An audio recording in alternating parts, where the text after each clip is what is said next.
লেবাননে নিহতের সংখ্যা বেড়ে 486। লেবাননের ইসরায়েলি হামলায় এখন পর্যন্ত 486 জন নিহত হয়েছে বলে জানিয়েছে দেশটির স্বাস্থ্য মন্ত্রণালয়। আর এই হামলায় এ পর্যন্ত আহত হয়েছেন 1313 জন। সর্বশেষ হামলায় একটি ইসরায়েলি ড্রোন লেবাননের ক্ষেপণাস্ত্র অঞ্চলে বুর্জ রাহাল শহরে একটি গাড়ি নিশানা করে। এছাড়া বিমান হামলা চালানো হয়েছে সিফরা শহরে। এদিকে তুরস্ক ক্ষেপণাস্ত্র হামলার ঘটনায় ইরানকে সতর্ক করলেন এরদোগান। তুরস্কের ক্ষেপণাস্ত্র হামলার ঘটনায় ইরানকে সতর্ক করলেন দেশটির প্রেসিডেন্ট রিসেপ তাইয়েপ এরদোয়ান। নিজের কার্যালয়ে জরুরি মন্ত্রিসভা বৈঠক শেষে তিনি বলেন, ইরানকে প্রয়োজনীয় সতর্কবার্তা দেওয়া হয়েছে। তিনি আরও বলেন, বারবার সতর্ক করার পরও তুরস্কের বিরুদ্ধে উস্কানিমূলক পদক্ষেপ নেওয়া হচ্ছে। আমাদের হাজার বছরের প্রতিবেশী ও ভ্রাতৃত্বপূর্ণ সম্পর্কের উপর ছায়া ফেলে এমন কোনো কাজ তাদের করা উচিত নয়।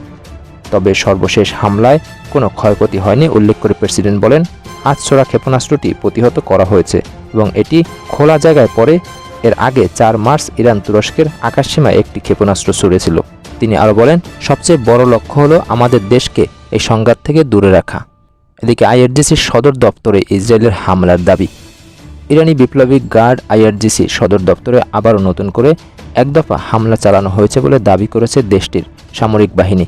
এক্সে দেওয়া এক বিবৃতিতে তারা দাবি করেছে, বিমান বাহিনী ইরানের বিভিন্ন স্থানে সরকারি সংশ্লিষ্ট কয়েক ডজন স্থাপনায় হামলা চালিয়েছে। এর মধ্যে আইআরজিসির একটি ড্রোন সদর দপ্তরও রয়েছে বলে তারা উল্লেখ করেছে। বিবৃতিতে আরও বলা হয়, এর আগে ওই স্থাপনা থেকে ইসরায়েলের দিকে ড্রোন ছোড়া হয়েছিল। সেখানে হামলার জন্য প্রস্তুত আরও কিছু ড্রোনও রাখা ছিল। সামরিক বাহিনী আরও জানায়, সর্বশেষ অভিযানে ড্রোন সংরক্ষণাগার ও কয়েকটি আকাশ প্রতিরক্ষা ব্যবস্থাকেও লক্ষ্য করে হামলা করা হয়েছে। এদিকে লোহিত সাগরে 2টি যুদ্ধজাহাজ পাঠাবে ফ্রান্স। ইউরোপীয় ইউনিয়ন ইইউ নৌ মিশন এসপাইডের অংশ হিসাবে 2টি যুদ্ধজাহাজ পাঠানোর ঘোষণা দিয়েছে ফরাসি প্রেসিডেন্ট এমানুয়েল ম্যাক্রো। ফরাসি প্রেসিডেন্ট দাবি করেন, লোহিত সাগর এর আশপাশে অঞ্চলে বাণিজ্যিক জাহাজ চলাচলের নিরাপত্তা নিশ্চিত করতেই এই সিদ্ধান্ত নিয়েছে দেশটি। ইউরোপ সহ বিশ্বের অন্যান্য দেশের সাথে সমন্বয় করে এই মিশন পরিচালিত হবে বলেও জানানো হয়। প্রসঙ্গত 2024 সালে লোহিত সাগর ও আশপাশের সমুদ্রপথে যাতায়াতকারী বাণিজ্যিক জাহাজে হুতি বিদ্রোহীদের আক্রমণ ঠেকানোর উদ্দেশ্যেও শুরু হয়েছিল অপারেশন অ্যাম্পিডাস নামের এই নৌ মিশন। সর্বশেষ ইরানের পাশে থাকার বার্তা পুতিনের, শুভেচ্ছা মুস্তফা খামেনিকে।